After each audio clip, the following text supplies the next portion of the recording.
Okay, we're back as if nothing happened. So shelf tour of upstairs. I'll probably just kind of quickly restart since we just started into it before I got called away.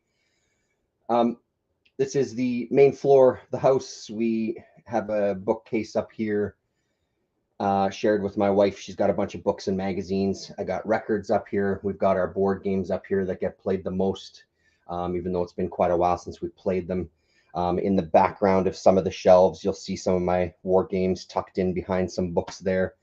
Yeah, the ever growing minimal spaces in a house for all of this stuff. Don't kick that over. We'll just quickly go through what we looked at already. This is Domu, book number 3. The only one I've been able to find. Every time the other ones come up, they're incredibly expensive. It's a really difficult miniseries to get your hands on. Just 3 books, beautiful stuff. I have yet to read even this volume. This is one of those books that I need to read right from the beginning. Eventually, I'll splurge and get copies of that, but for now, I've got that one. The horror, a soft cover collection of pre-code horror. It reprints some strips, shows off a lot of art, and then there's also a DVD in the back that has a brief documentary on the evils of comics and how they're going to corrupt your children. We looked at the first 2 volumes of Criminal. This was my introduction to Criminal and the team of Brubaker Phillips. This book kind of blew me away. I ended up grabbing the second one. I think there's a third one. I've got all the issues in single format as well, too. One of my all-time favorites. And then we started it all off with The Extraordinary Adventures of Adele Blanc-Sec from Fantagraphics. This is book number 1 that they put out in these kind of slim hardcover editions. The only one that I have from this series. So that catches us up.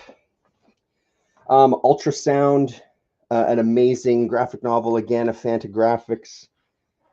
Hello, Broncos Basement. Yeah, Criminal is fantastic. It's really worth your time if you don't know the book. This Ultrasound, I think, got made into a movie. Like I said, Fantagraphics. I love this book. This was a really fantastic read. Beautiful art.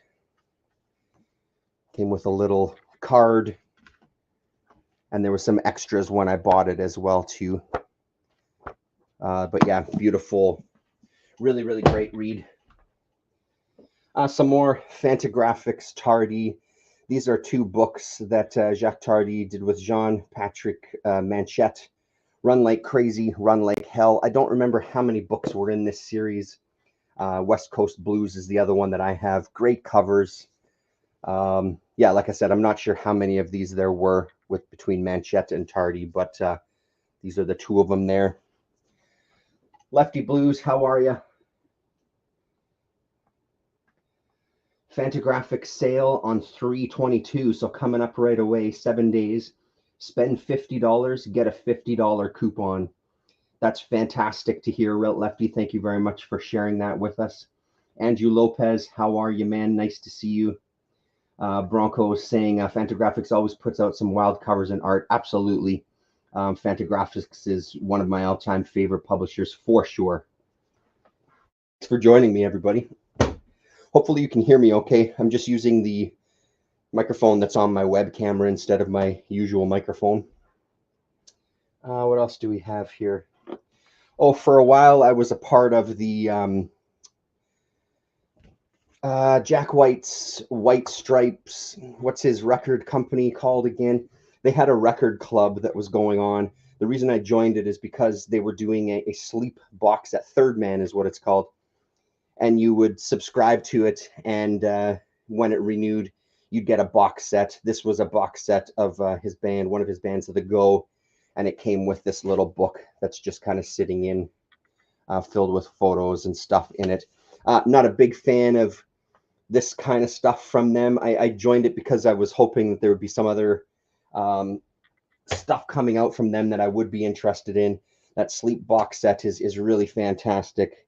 There was a White Stripes box set as well, too, that I ended up getting when I was part of that club. Over and over, a catalog of hand-drawn patterns. This I've had for a long time. This is a fantastic book. Really, really great. Just beautiful art, repeating patterns for fabrics, wallpapers, just images in general. It kind of focuses on an individual artist, talks very, very tiny bit about them, and then shows off a piece or two from them. So this is a really nice collection of stuff here from Princeton Architectural Press. Kate Beaton's Ducks. I love this book. Talked about it on the channel. This is such a good read. I don't know what it was like where you all are from, but our bookstores around here, especially our local bookstore called McNally Robinson, they had a big display of these books, and they've got in a whole bunch of them. This is from Drawn and Quarterly, 2 years on the oil sands. Highly recommended. Very, very cool book talking about her experiences working in the oil sands. Really great. And then last on this one is the Punch Bowl, a Christmas gift that I got one year. 75 recipes spanning 4 centuries of wanton revelry. It's all sort of booze-infused drinks. Another book in the background here. Rumors of Noizu, Hydrocodone and the Road to Second Damascus. This is from Public Bath, a guy named Cato David Hopkins. Kind of a history of noise music in Japan and kind of where it started. Yeah, really, really great. I haven't finished reading it. I should pull this off the shelf and carry on with it. And then in the back, just some old Avalon Hill games and SPI games. The big boxes here. Yeah, we won't pull all of them out. We'll pull one of them out here. Freedom in the Galaxy, kind of like a Star Wars. These are all kind of maps and counters, and oh, there's no images on the back of that one. Really, really great stuff from like the 70s. I love some of these games. Played them quite a bit. That's it for that shelf. Hello, Gary Usher. He says, thanks for the Fantagraphics tip. Absolutely. This shelf, we've got my 2 Don Martin magazines. The Completely Mad Don Martin. I've had this one since I was a teenager. Does it have my name written inside it? No, it doesn't. But it is well read. The cover is kind of, you can see all the folds from fingers. Don Martin was my favorite for the longest time out of the Mad magazine. And then this is one that I found recently, The Droll Book by Don Martin. Again, just another kind of collection. Looks like from the early 90s here. So never saw that before. So nice to have those suckers. Put them back as I'm going. Arkham Asylum, Grant Morrison, Dave McKean, hardcover. The Kayfabe guys talked about this in one of their videos, and I went out to try to find myself a copy and was successful. Great read, really great. Some Jodorowsky and Humanoid stuff. So upstairs, I keep a lot of stuff that, I don't know, I like coming back to some of these books and just flipping through them. And it's also stuff that if somebody does come over, it's interesting books for them to look at and pull off the shelf. The Book of Jack, Humanoids, just the first volume. I don't know how many volumes there were of this one, but I remember liking this one enough. I would read more of it. Didn't go out of my way to hunt any of it down, though. One of the books, one of the series that I have mixed feelings about. It's The White Llama by Jodorowsky and Bess. What's his first name?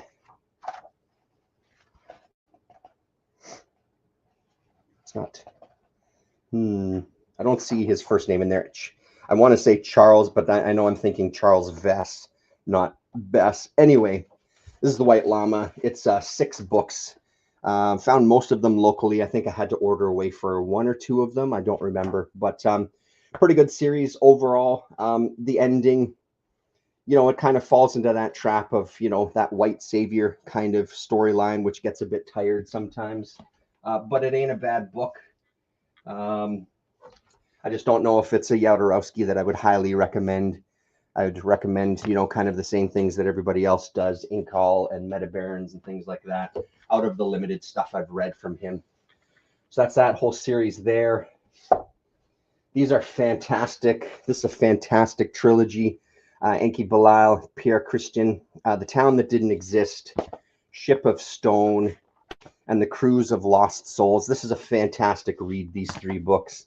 I believe they are supposed to form like a triptych, that they do all kind of exist together as kind of one big publication. I should revisit these. It's been many years since I've read them. I wouldn't mind revisiting this series. Yeah, great stuff there. And then the 2 volumes, Freddie Lombard by Yves Chaland. This is the Chaland Anthology 1 and 2. Again, Humanoids. These are pretty thick books. I think there's maybe 3 stories in each.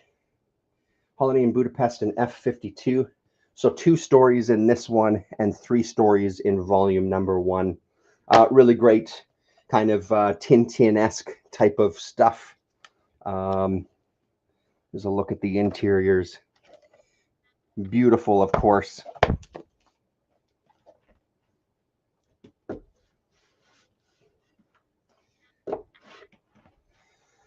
Michael Moorcock Library, Druyer and Cawthorne doing Elric, the Eternal Champion collection. This was part of Michael Moorcock Library that Titan was doing, but also Titan was doing a Druyer collection as well too. So this kind of fits in with that one as well. I enjoyed it. I know this one had some mixed reviews when it came out, but I really dig it.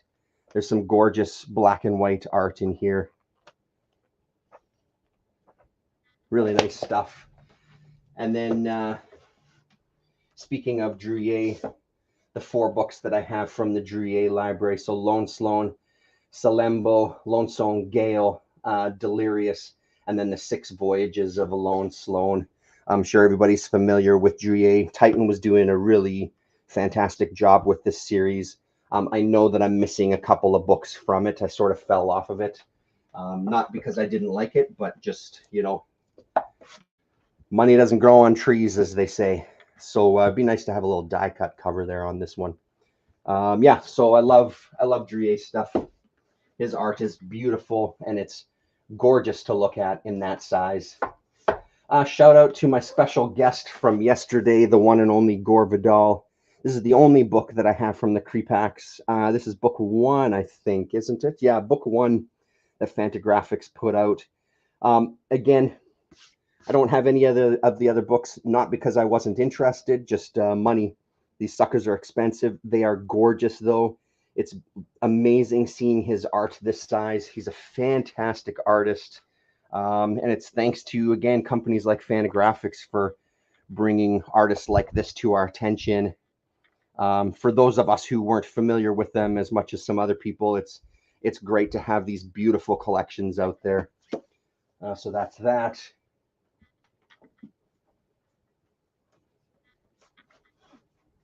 Fit back in there. One of my favorite Darwin Cook books, The Last Frontier. This is the only kind of DC omnibus that I have. I couldn't resist, though. I've got these in their original form as well too.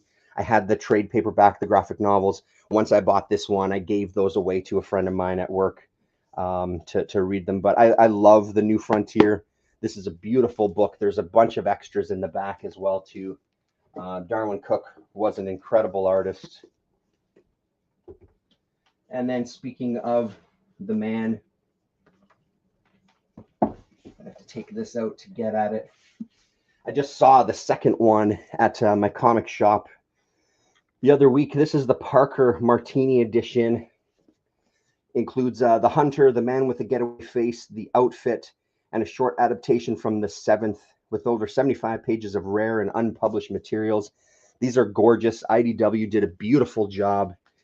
Kind of like this faux leather looking jacket with Parker there. There you go. You can see that there. I love this series. His art is stunning. I really should get my hands on the second book, but again, they're goddamn pricey affairs. That's it for that shelf. See what's happening in the chat here. Jason Finestone Colors, more shelves, absolutely. There's always more shelves. These are the last of the shelves, though. The other books that I have are kind of in boxes and in storage just because we don't have bookshelves. They're like sci-fi paperbacks and pulp paperbacks and things like that. So this will be the last of like the comics type stuff. Yeah, Alejandro Jodorowsky. Moorcock stuff is crazy, and Sloan is indeed fire, Bronco. Absolutely. We'll go up here, and then there's some stuff behind some records down below there. That is, I mean, I'll show you this one anyway. DC JLA Overpower. It was a card game. DC Injustice League characters. I've got almost the whole set. I love cards. If you know my channel, you know that I love cards. I love games. I love card games. Me and my son played this quite a bit when he was younger. I played it a couple of times with my daughter as well.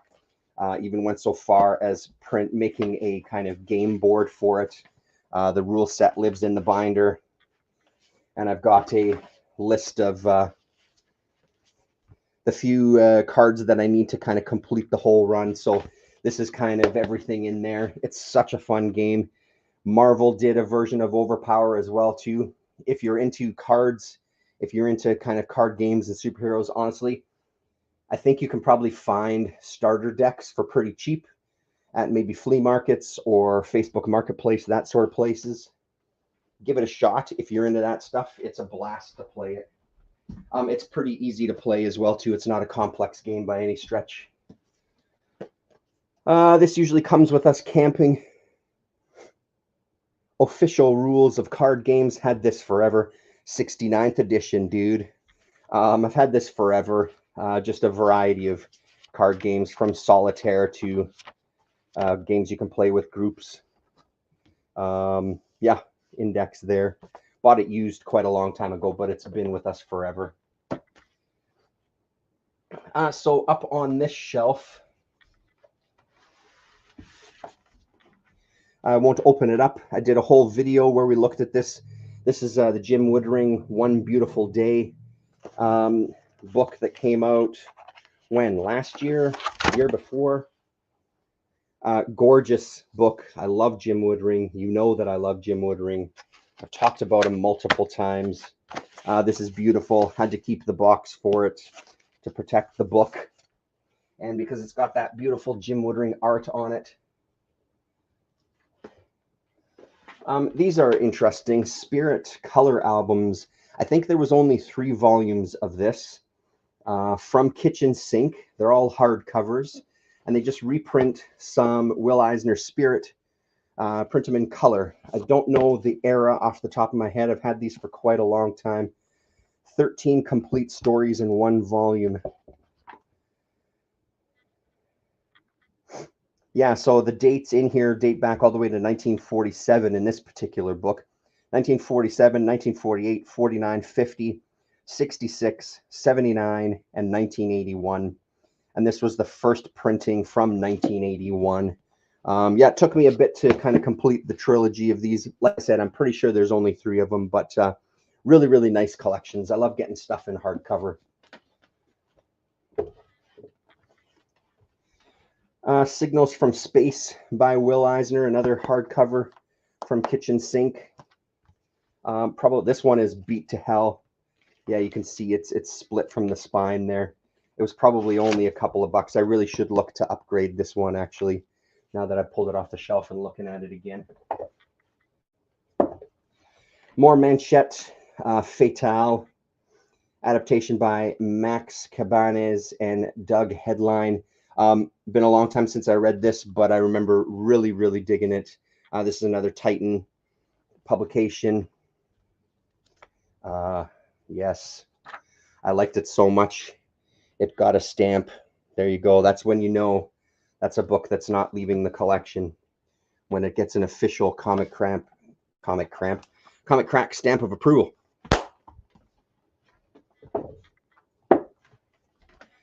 Early Brubaker, Michael Lark, Sean Phillips, Scene of the Crime. Not much to say. Introduction by Brian Michael Bendis. Again, one that it's been forever since I've read. I do remember really digging it though. Image, putting out those.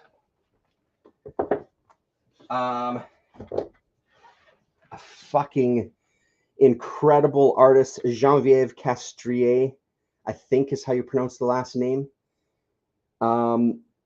Complete works from 1981 to 2006. She's no longer with us, and this tome collects everything, and it is fucking gorgeous. We're not really set up for me to open it up. This was drawn in quarterly as well too. Maybe I can open up a little bit there and you can see, but this is a gorgeous book. This was a pricey book as well, but honestly, her art is incredible. It's really incredible. So many touching stories in this. You can find some of her work still in kind of its own kind of collected form, but I had to have the whole damn thing. I was so taken by her work. Put that there. Sellers, how are you? Thanks for tuning in. The rest of the shelf is Mobius stuff. So inside Mobius, this was from the Mobius library that Dark Horse was doing. I know that I'm missing quite a few volumes from this, but this was part one of Inside Mobius. The World of Edina. There was also a book, The Art of Edina, that came out from the Mobius library too. Yeah, you just can't have everything. The one and only Mr. Earl Grey sent this many, many years ago, a German edition of some Mobius stuff that got the stamp of approval, or at least there's Mobius in it anyway. Yeah, very cool. There's Francois Bouc in there as well too. Yes. Talked about these recently, a couple of Lieutenant Blueberry books. Heavy Metal presents Arzak by Mobius. I love this format. I love this kind of magazine size. I love this era because you get that incredible coloring with this stuff. And then the rest of this is the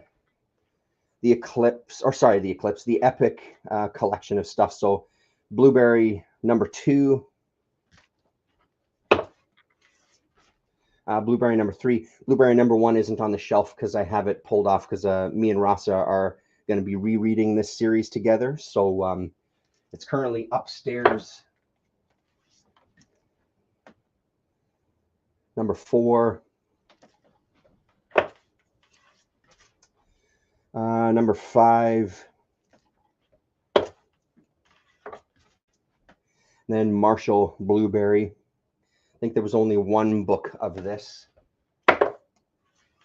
And then we get into the Mobius library stuff that Epic did.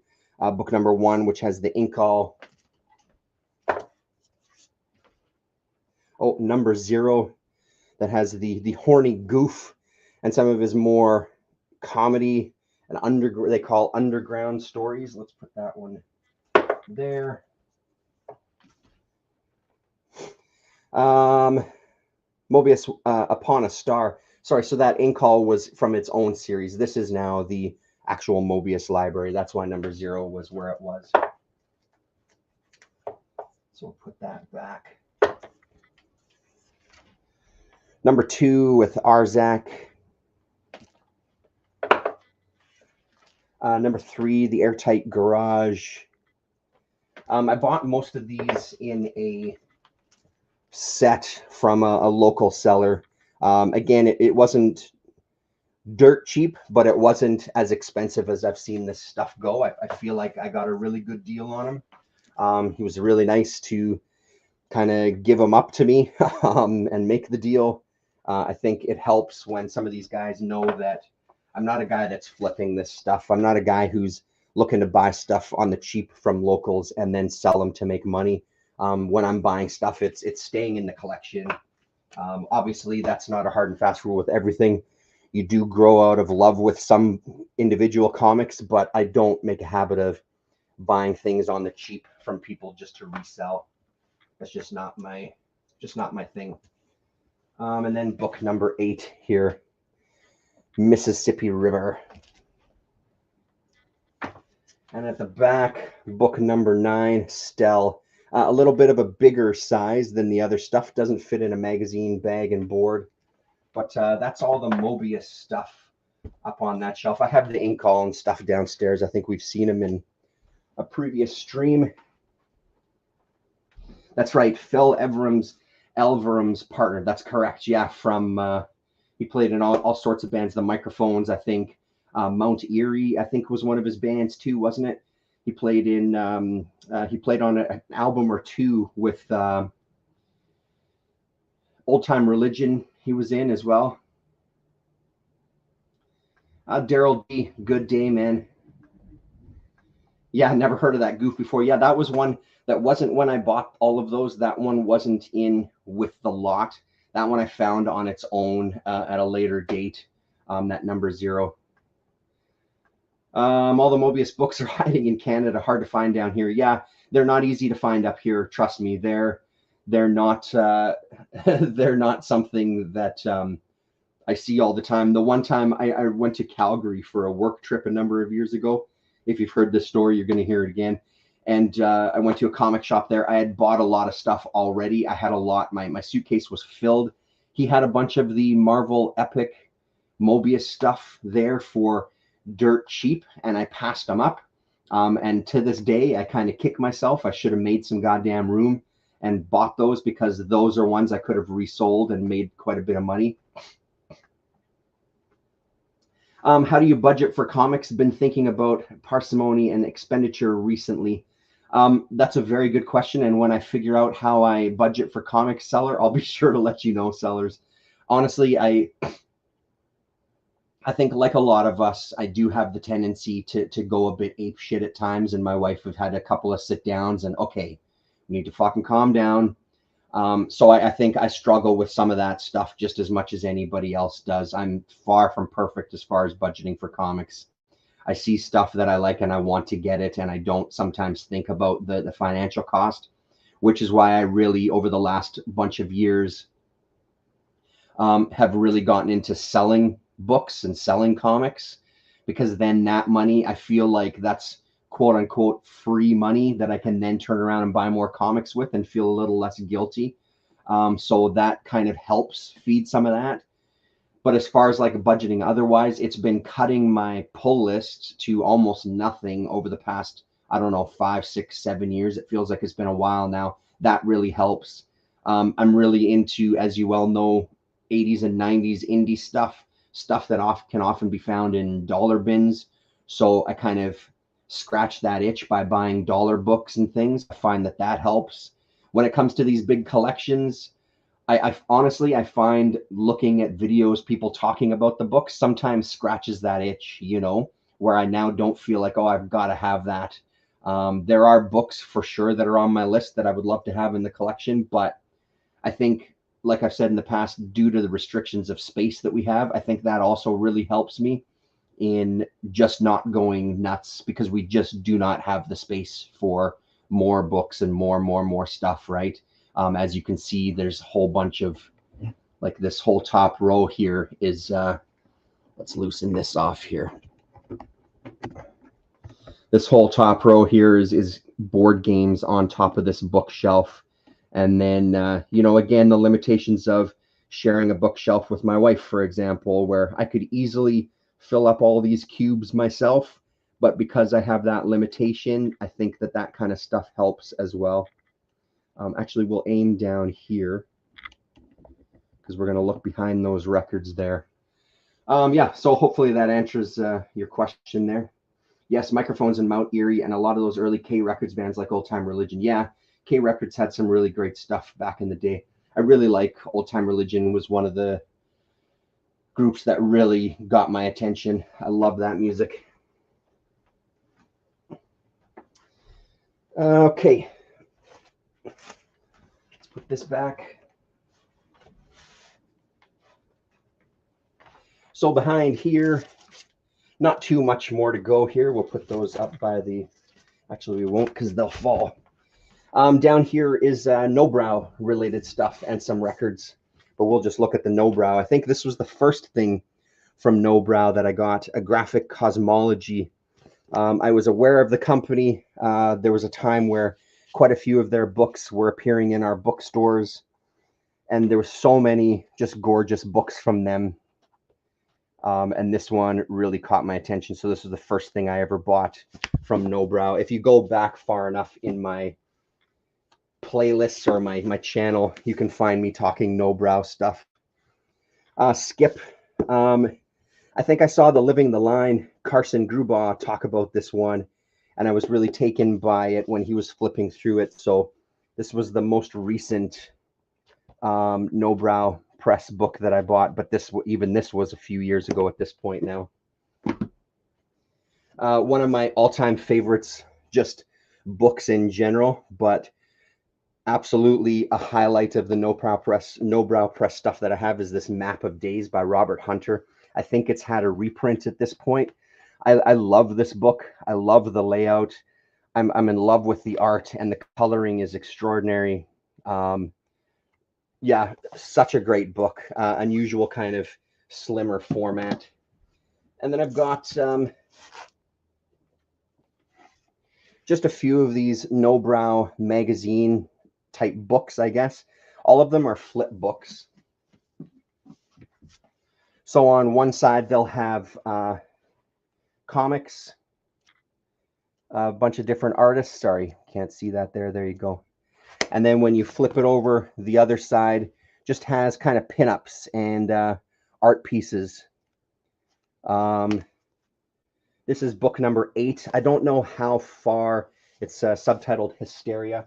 I don't know how far it went, but there's at least 8. And then the covers are always pretty impressive. There's number 7 there.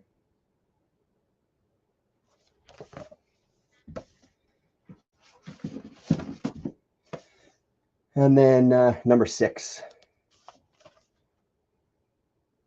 Yeah, great stuff by Nobrow.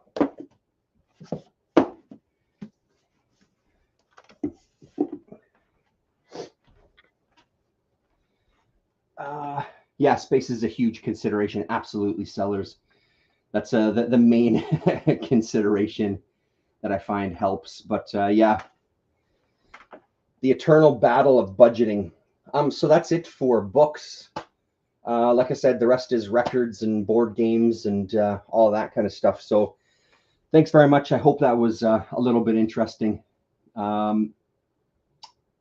Appreciate everybody hanging out. Nice to see you all. Sellers, Gary, Andrew, Daryl, Bronco, Jason. Nice to see you all. Thanks for hanging out, and we'll talk to you.